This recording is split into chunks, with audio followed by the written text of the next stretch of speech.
Nak makan lauk simple hari ni, jom kita masak spicy garlic butter chicken. Sedap dan mudah.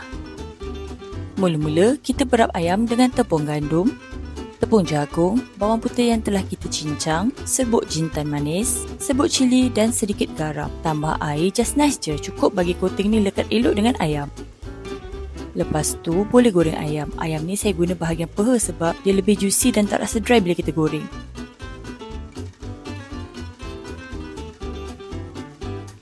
Bila dah garing dan pirang kemasan, boleh angkat dan toskan. Next, untuk kuah, kita masukkan mentega bersama sedikit minyak. Ini tips supaya mentega tak cepat hangus. Tumis bawang putih hingga naik bau. Tambahkan cili flakes dan sos cili bagi ada rasa kick pedas tu. Kemudian masukkan sedikit air, garam, gula dan bacuhan tepung jagung untuk pekatkan kuah. Gaullah hingga sebati. Akhir sekali, masukkan ayam yang telah kita goreng tadi.